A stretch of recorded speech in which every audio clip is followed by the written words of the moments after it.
Hello, everybody. Welcome back to the Slow English, where English feels like a chat with a friend, not a classroom. That's right. Grab your coffee, grab your tea, and get comfy, because today we're going somewhere really useful. I'm Cozy. And I'm Milo. And together, we're going to help your English get stronger, one easy conversation at a time. No worksheets, no grammar drills, just two people talking, the way real people actually talk. So, Cozy, quick question before we start. Do you handle stress well? Honestly, some days yes, some days I'm a mess. Why? Because this morning, my printer broke 5 minutes before a meeting, and I nearly threw it out the window. Okay, that's actually perfect, because today's topic is staying calm under pressure. Oh, I need this episode badly. We're going to talk about what happens in our body and mind when pressure hits, and simple things we can actually do about it. And I'm guessing we'll pick up some new vocabulary along the way? Always. Lots of useful words and phrases today.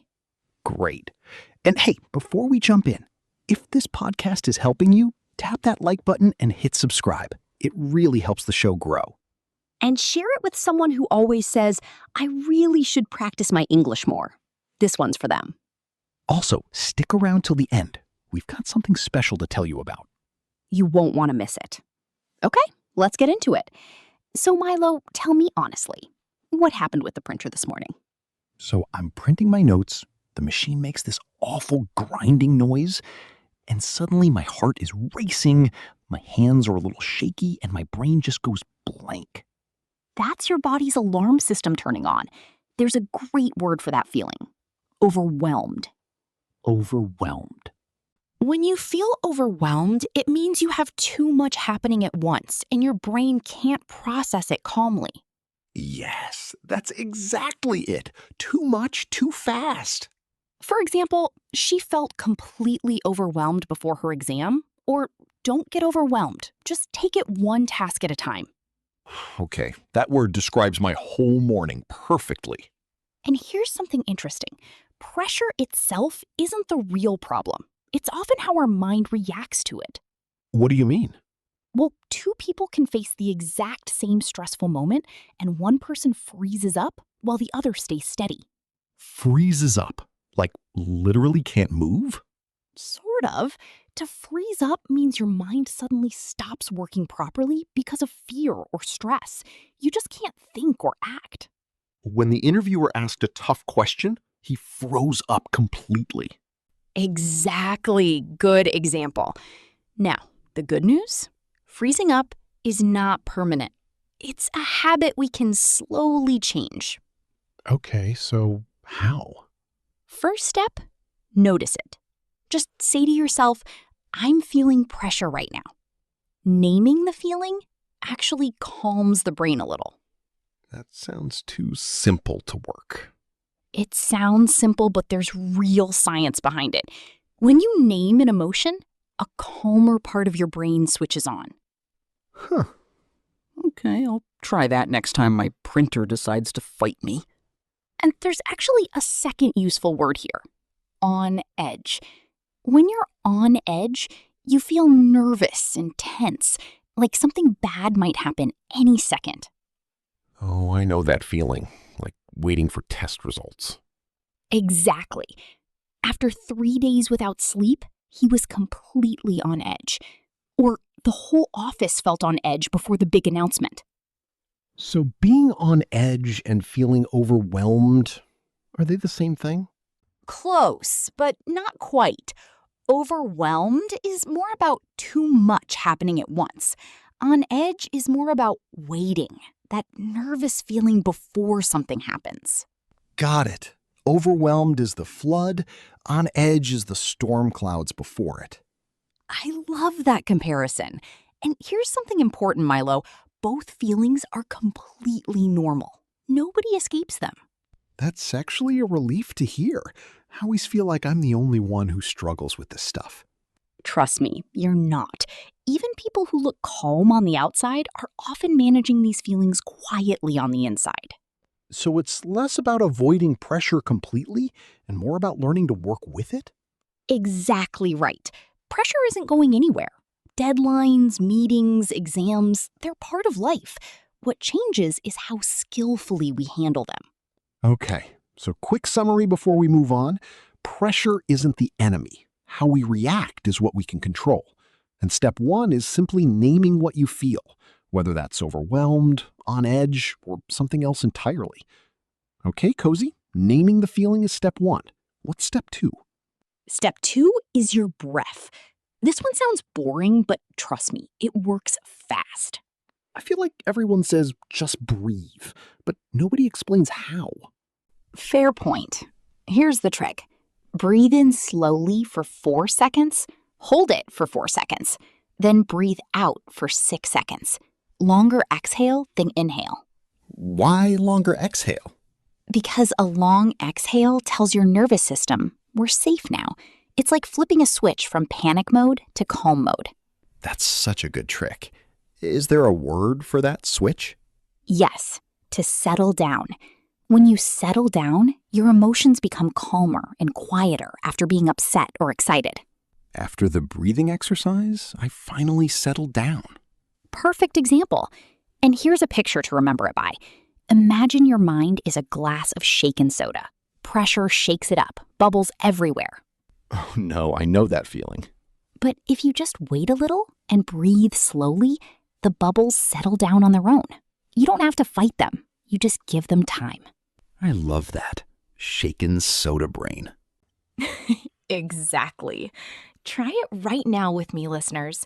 Breathe in, 2, 3, 4. Hold, 2, 3, 4. And out, 2, 3, 4, 5, 6. Whew.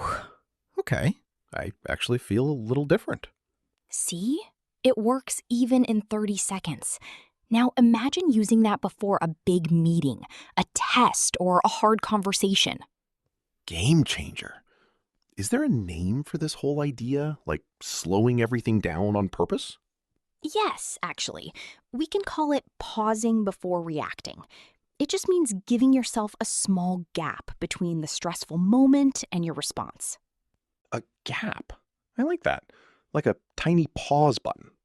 Exactly. Instead of shouting back, she paused before reacting and calmly explained her side. That small pause can completely change how a situation turns out. I think I usually skip that pause. I just react instantly. Most people do, especially when they're tired or already stressed. That's actually normal. Reacting fast used to help humans survive danger a long time ago. Oh, like a leftover instinct? Exactly. But modern stress, like emails and traffic and printers, doesn't need that fast survival reaction. It needs a calmer, slower response. So the breathing trick basically buys us that pause? Precisely. Even 5 seconds of breathing gives your brain just enough time to choose a better response instead of an automatic one. Okay, so quick recap. Breathe in short, breathe out long. Let your mind settle down like soda bubbles, and give yourself a pause before reacting to anything stressful. Now, let's talk about the voice inside your head during stressful moments. Oh, mine is not kind. Mine says things like, "You're gonna mess this up." That inner voice is called self-coaching when it's helpful, or just harsh self-talk when it's not. Self-coaching? Yes, self-coaching means talking to yourself the way a good coach would, encouraging, clear, and calm, not cruel. Instead of panicking, she used self-coaching to walk herself through the problem step by step. Great example. Try this. Next time you're stressed, ask yourself, what would I tell a good friend right now? Probably something kind, like, "It's okay. You've prepared for this." Exactly. Now say that to yourself instead. That feels a little strange, but I get it. It feels strange at first because we're not used to being kind to ourselves under pressure, but it gets easier with practice. Is there a phrase for turning a scary thought into a calmer one? Yes, to talk yourself down. It means to calm yourself using your own thoughts and words, especially when you're anxious or panicking. Before walking on stage, he talked himself down and reminded himself he knew his lines. Perfect. So our third idea today. The voice in your head can be your enemy or your coach. You get to choose which one you listen to. Okay, but Cozy, what about when the stress doesn't disappear after one deep breath? Like a really long, hard week. Great question. Some pressure is quick, like a broken printer, but some pressure builds up over days or weeks. Builds up? When stress builds up, it slowly grows bigger and bigger because it's never fully released. After weeks of deadlines, the pressure had really built up. Exactly right. And when that happens, small tricks like breathing help, but you also need something bigger: regular release. Like what? Simple things: a walk outside, talking to someone you trust, even 10 minutes of silence with no phone. So it's less about one perfect solution and more about small habits that keep releasing the pressure? Exactly. Like opening a small valve regularly instead of waiting for the whole thing to explode. That's a strong picture. A valve, not an explosion. And here's a phrase for people who handle this well: keeping a level head. It means staying calm and thinking clearly, even in a difficult situation. Even during the emergency, the nurse kept a level head and helped everyone stay calm. Great example. And nobody keeps a level head all the time. It's a skill, not a personality type. You build it slowly. That's actually really comforting to hear. And one more thing about long-term pressure. Watch out for what I call running on empty. Running on empty? Like a car with no fuel? Exactly that picture. When you're running on empty, you keep working and pushing yourself, even though you have no energy left inside. Oh no, that's basically my entire last month. After 3 weeks of overtime, he was running on empty and could barely focus. It's a warning sign, not something to be proud of. I think a lot of people actually feel proud of running on empty, though. Like it proves how hard they're working. That's such a good point. And it's exactly the problem. Our culture sometimes treats exhaustion like a badge of honor, when really, it's just a sign we need to slow down. So, what's the fix? More sleep? Sleep helps, definitely, but it's also about smaller refills throughout the day. A short break, fresh air, even 5 minutes of doing absolutely nothing.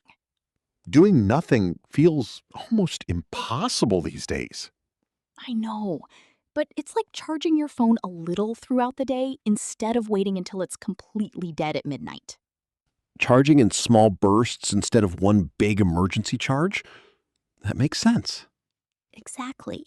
And when you protect those small refills, you're much less likely to reach that running on empty point in the first place. Okay, Milo, let's do a quick practice round with our listeners.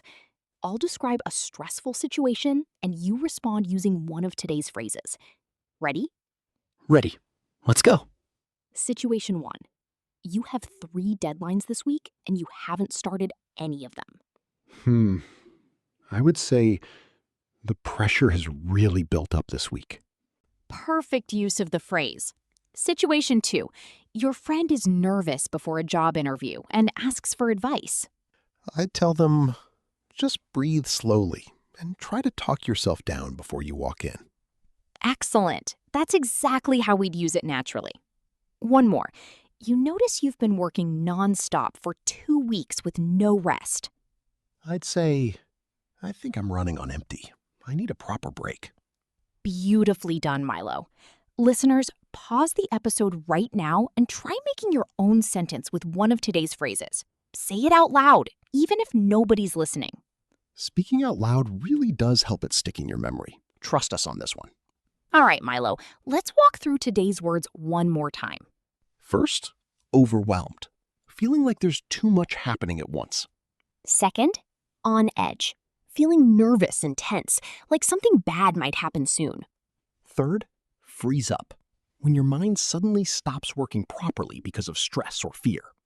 Okay, time for our community question. Today we want to know, what's one thing that instantly calms you down? Fifth, pause before reacting, giving yourself a small gap between a stressful moment and your response. Sixth, self-coaching. Talking to yourself the way a supportive coach would. Seventh, talk yourself down, calming yourself using your own words and thoughts. Eighth, build up. When stress or pressure slowly grows over time. Ninth, running on empty, continuing to push yourself even though you have no energy left. And last, keep a level head, staying calm and thinking clearly under pressure. Try using 2 or 3 of these this week, even just in your head, describing your own day. So today we learned pressure itself isn't the problem. It's our reaction to it. We learned the 4-4-6 breathing trick to calm the body fast. We learned to talk to ourselves like a coach, not a critic. And we learned that long-term stress needs regular small releases, not one big fix. Simple, but really useful. And remember, staying calm isn't about never feeling pressure. It's about knowing what to do when it shows up. Okay, time for our community question. Today, we want to know, what's one thing that instantly calms you down? Maybe it's music, a walk, a cup of tea, or even just closing your eyes for a minute. Write it below in English if you can. One simple sentence is perfect. For example, listening to music calms me down. We really do read these, and it's honestly one of our favorite parts of making this show. Last week, someone wrote that a warm shower calms them down instantly. And honestly, now I do that too. See? That's the beauty of this little community. We're not just learning English together, we're learning life a little bit too. It really does feel that way. Okay, drop your answer below and let's see what calms people down all around the world. All right, everyone. That's our episode for today. We talked about pressure, breathing, self-talk, and staying steady, even on hard days. And quick reminder, we've got a full set of English practice guides waiting for you, covering speaking, vocabulary, and real conversation skills. Link is in the description if you want extra practice between episodes. If today's episode helped you even a little, hit like, subscribe, and share it with a friend who needs some calm today. You didn't just spend time here. You invested it in yourself. This was the Daily English Podcast with Cozy And Milo. Until next time, breathe slow, think clear, and take care of your mind. Bye, everyone. See you next time.